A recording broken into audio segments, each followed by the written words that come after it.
Hapon na nga pala nung pumalaot kami kanina ni Buyok para magpakain nga ng mga aso at syempre para sumalok na nga rin ng Skylab. Nakahuli nga kami ng malaking mamalit, binigay na nga namin ito doon sa gumagawa ng aming bahay. Magpapakain nga ng mga aso si Buyok ngayong hapon at naisipan nga niya akong isama dahil kanlong na kanlong nga ang langit at wala na nga si Haring Araw. Tuwang-tuwa nga itong si Oranggi sa amin nang makita nga niya kaming paparating at parang miss na miss nga niya kami. Iniwan nga muna namin siya dito sa bangka mga mare dahil nagugulat nga siya sa ingay nga ng mga gumagawa ng aming bahay. Isang beses nga mga mare nagtatakbo pa palayo itong si Oranggi dahil gulat na gulat nga siya sa ingay nga ng gumagawa. Dinadalhan na nga lang siya ni Buyok ng pagkain para hindi nga siya magutom at isa pa ay mas safe nga siya dito sa bangka. Sasalok nga pala kami ng Skylab ngayon mga mare para may pang-ulam nga kami ngayong hapon at isa pa ay bibigyan din nga namin yung mga gumagawa ng aming bahay para syempre mas makatipid nga sila ni. Pero syempre mga mare at pare, bago nga ang lahat ay magpapakain nga muna kami ng mga aso dito sa Pulong Malaki at syempre sa pulo ni Don Silverio. At para naman po sa mga bago pa lamang nakapanood sa aming vlog, kami pong dalawa ni Buyok ay nagpapakain ng mga asong itinapon dito sa mga pulo. Yes mga mare, tama nga po ang dinig nyo, sila nga po ang mga asong inabandona ng kanilang mga amo at itinapon nga dito sa mga Pulong Malaki at sa pulo ni Don Silverio. Kapag nga po may mga galis na ang kanilang mga alaga at may sakit ay basta na nga lang nila iniiwan dito. Kagaya na nga lang po nitong si Oranggi at siya nga po ay nakuha lang namin dito sa malaking pulo at inalagaan. Grabe nga mga mare, 5 aso lamang ang pinapakain namin noon dito sa pulo ni Don Silverio, pero tingnan nyo naman ngayon at parami na nga sila ng parami. Diyos ko dahil. Bakit naman kaya sila iniiwan ng kanilang mga amo dito? Ani, ang mga aso ay parang tao rin na may damdamin. Kanina nga lang mga mare, inaway nga nung malaking aso yung maliit na aso, kaya naman yung nanay nga nung maliit na aso talaga namang umuungol at parang awang-awa nga siya sa kanyang anak.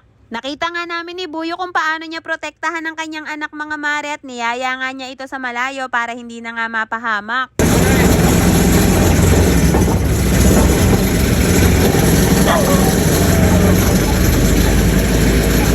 Nangyari kanina matapos ngang awayin ng kanyang anak at grabe kung maririnig nyo nga lang ang kanyang ungol talaga namang nakakaawa. Kahit nga may kaunting alon dumiretso pa nga rin kami sa aming Skylab para sumalok nga ng isda na pang-ulam nga namin ngayong hapunan. Simula nga nung bumagyo, ito pa lamang ang Skylab na naitataas ni Buyok ang lambat mga mare, kaya naman eto nga lang muna ang aming masasalo. Kung natatandaan nyo nga mga mare, bago nga magbagyuhan ay binaba nga lahat ni Buyok ang mga lambat ng aming mga Skylab pati nga rin ang aming mga cage dahil natatakot nga siya na madala nga ito ng malakas na hangin. Napakaraming ang water lily na nakapasok dito sa aming Skylab mga mare, kaya ayan at inuunti-unti na nga niyan tanggalin dahil baka mamaya hindi nga ito makahuli. May nabasa nga pala ako dito sa comment section kung ano daw ba ang nakikita ni Buyok sa ilalim kapag nga siya ay sumisisid. At ang sagot ko nga po dyan mga mare wala po siyang nakikita dahil kung mapapansin nyo nga talagang napakalabo ng tubig dito sa amin at kapakapa na nga lang po ang kanyang ginagawa. Ganito po kahirap ang trabaho ng mga gumagawa dito sa laot mga mare, kaya talagang delikado po ang pagsisid dito sa lawa. May nabalitaan nga ako dito sa isla nung nakaraan at may namatay nga raw sa pagsisid dahil nasabit nga raw sa lambat. Kaya naman mga mare, maganda nga rin nakasakasama nga ako ng aking Buyok sa pagpalaot dahil may nagbabantay nga sa kanya. Kapag nga mga mare matagal na nga siya sa ilalim ng tubig talagang kinakabahan na talaga ako at baka mamaya hindi na nga siya lumutang. Diyos ko dahil. Pero sigurado ako mga mare na hindi nga mangyayari yon dahil napagkakahusay nga sumisid nitong si Buyok, mapakatiman o mapadahagat.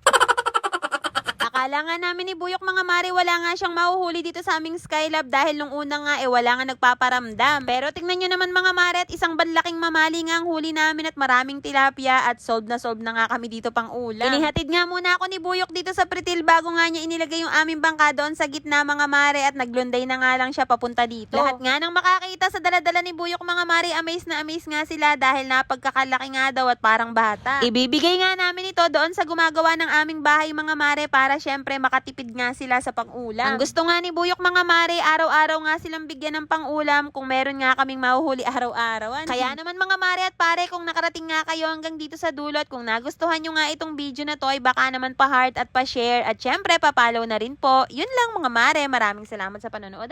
Guys, gusto nyo ba ng Gcash? I-share nyo na yung video na to, mag-comment kayo at i-check nyo yung comment section.